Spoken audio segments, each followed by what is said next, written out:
আমি সোশ্যাল মিডিয়াতে অনেক কম অ্যাক্টিভ থাকি, এটা লোকে ভাবে, কিন্তু বাস্তবে আমি সারাদিন সোশ্যাল মিডিয়া অ্যাক্টিভ থাকি। কিন্তু সেটিংগুলো এমন করে রেখেছি আমি যদি অনলাইন থাকি কাউকে বুঝতে পারবে না, এটা দাবদাবা। ঠিক আছে, আমি যদি কারো স্ট্যাটাসও দেখেছি বুঝতে পারবে না, এটা দাবদাবা। তো আমি হোয়াটসঅ্যাপ ঘাঁটছিলাম না, হঠাৎ করে একটা বান্ধবীর স্টোরি দেখলাম। আমি স্টোরি দেখে মাথাটা ঘুরে গেলাম, আর লাল শাড়ি পরে আলাদা রকম লাগে দেখতে, একদম কাতরা কাতরা, এমনি তাকে না যায় মাথাটা ঘুরে গেলো পুকুর। আর আফসোস হলো, কারণ স্কুল লাইফে মেয়েটার মুখের কোয়ালিটি খুব যে ছিল 42-44 কোয়ালিটি মুখ ছিল, এখন দেখছি ফটোটাতে হাজার আসি ইংরেজি। আমার এত আফসোস হলো যে স্কুল আমাকে পড়াতে পারে না, এটা হাত থেকে বেরিয়ে গেলো, বেড়া দুঃখ পেলাম মনে মনে। আমি ইনস্টাগ্রাম হঠাৎ ভিডিও দেখছি, ইনস্টাগ্রামে একটা মেয়ের স্ট্যাটাস দেখলাম, সেম শাড়ি পুরো সেম পোস্ট, খুব বেড়া লাগছে।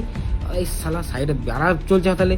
ঠিক আছে, এমনি করতে ইনস্টাগ্রাম হঠাৎ করে ফিডে আমার একটা মেয়ের পোস্ট হলো, ওই সেম শাড়ি সেম পোজ এমনি করে আছে, আলাদা রকম লাগছে। এবার আমার টেনশন পেলাম যে একই শাড়ি পরে একই পোজ একই রকম জায়গায়। আমি বাপরে বাপরে কি চলছে ভাই, হোয়াট ইজ দিস, ট্রেন্ডিং চলছে নাকি? নাকি আমাদের পশ্চিমবঙ্গ সরকার একটু সবাইকে ফিরে দিচ্ছে লাল শাড়ি পরিয়া কেন রক্ত আলতা পা? আমি খুঁজে পেলাম না, তারপরে বুঝতে পারলাম এটা ভাইরাস। লাল শাড়ি পরিয়া কন্যা রক্ত আলতা পা, এটা ভাইরাস চলছে এখন। মানে একটা জেমিনাই নাকি একটা অ্যাপ বড় সবাই এরকম ফটো বানাইছে এআই করে। তো এই ভিডিওটা কার জন্য বানাইছি বলছি, এখন যাতে বিয়ে লাগছে, আর বিয়েতে তোমাদেরকে কোনো মেয়ে যে লাল শাড়ি পরে ফটো পাঠায় অ্যাকসেপ্ট করলাম না, বিপদ ঘটে যাবে। সামনে থেকে দেখবে জুই চাওলা, কিন্তু পিছন দিক থেকে পুরা কয়লা, বিপদ ঘটে যাবে। লাল শাড়ি পরে কোনো মেয়েকে অ্যাকসেপ্ট করলো না, এবার তোমরা হচ্ছে আমি আমার কোনো ব্যাপার না, আমার মেয়ে হলে হলো লাল শাড়ি পুরা কয়লা জুই চাওলা, আমার হলে কুচ্ছু বুঝে গেনি, আমার ম্যাটারটা আলাদা। তাদের জন্য বুঝি যারা ইনকাম টিনকাম করে, যাদের জীবনে মেয়ের অভাব নাই।